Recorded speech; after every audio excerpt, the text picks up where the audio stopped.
ఒకప్పుడు భస్మాసురుడు అనే రాక్షసుడు ఉండేవాడు.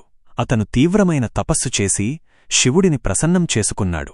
సంతోషించిన శివుడు, భక్తా, ఏ వరం కోరుకుంటావు అని అడిగాడు. గర్వించిన భస్మాసురుడు, దేవా, నేను ఎవరి తలపై చేయి వేస్తే వారు భస్మమైపోవాలి అని కోరుకున్నాడు. శివుడు ఆ వరాన్ని అనుగ్రహించాడు. తన వరం పనిచేస్తుందో లేదో పరీక్షించాలని భావించిన భస్మాసురుడు శివుడి తలపై చేయి వేయబోయాడు. భయపడిన శివుడు విష్ణువును శరణుజొన్నాడు. విష్ణువు తన మోహినీ రూపాన్ని ధరించి భస్మాసురుడిని మోహించాడు. మోహితుడైన భస్మాసురుడు మోహినిని పెళ్లి చేసుకోవాలని కోరుకున్నాడు. మోహిని, నేను నృత్యం చేస్తాను, నీవు నా అనుకరణ చేయగలిగితే నేను నీకు భార్యగా వస్తాను అని చెప్పింది. నృత్యంలో భాగంగా మోహిని తన తలపై చేయి వేసింది. భస్మాసురుడు ఆమెను అనుకరించి తన తలపై చేయి వేయగానే వెంటనే భస్మమైపోయాడు. నీతి, అహంకారం అనేది మనిషిని నాశనం చేస్తుంది. Hi friends, how are you? విన్నారు కదా స్టోరీ. మనిషికి అహంకారం ఉంటే ఎప్పటికైనా పతనం అవడం అయితే గ్యారెంటీ. సో అందరం హ్యాపీగా ఉందాం, పీస్ఫుల్గా ఎంజాయ్ చేస్తూ ఈ లైఫ్ని ఇలా సాగిద్దాం. ఇప్పుడు ఈ కథ మీకు ఎందుకు చెప్పానని అనుకుంటున్నారా? ఏం లేదండి, ఇప్పుడు మనం వెళ్ళబోయే ప్లేస్ వచ్చి మన భస్మాసురుడు తపస్సు చేసిన చోటు. అదే చోట్లో అతను కాలి బూడిదైన ప్రదేశానికైతే మనం వెళ్ళబోతున్నాం. అది ఎక్కడుందంటే గోకర్ణ దగ్గరలో యానా అనే ఊర్లో ఉంది. ఇది కర్ణాటకలో ఉంది, నార్త్ కర్ణాటకలో. సో ఇది గోకర్ణ నుండి నియర్లీ 50 కిలోమీటర్స్ అయితే వస్తుంది డిస్టెన్స్.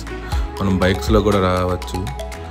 సో రోడ్స్ అయితే మధ్యలో ఒక 5 to 6 కిలోమీటర్స్ అయితే అస్సలు బాగాలేదు, చాలా దారుణంగా ఉంది. చూస్తున్నారు కదా రోడ్స్ పరిస్థితి, చాలా అధ్వానంగా ఉంది.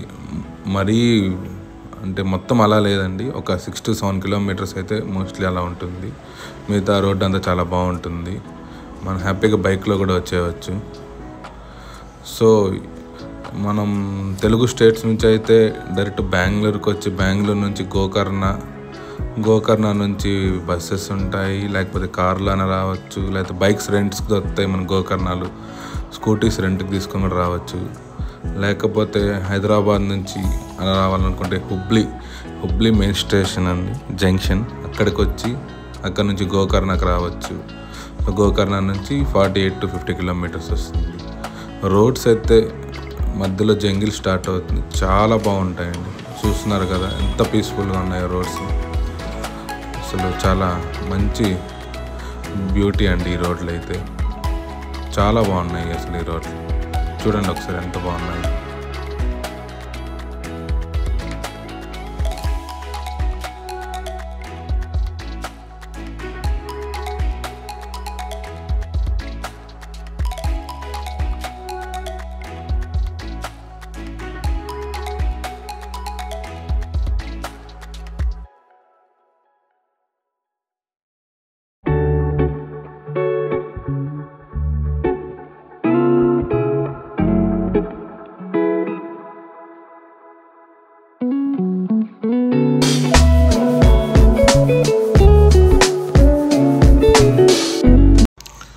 సో ఫైనల్లీ మనమైతే వచ్చేసాం యానా కేవ్స్కి.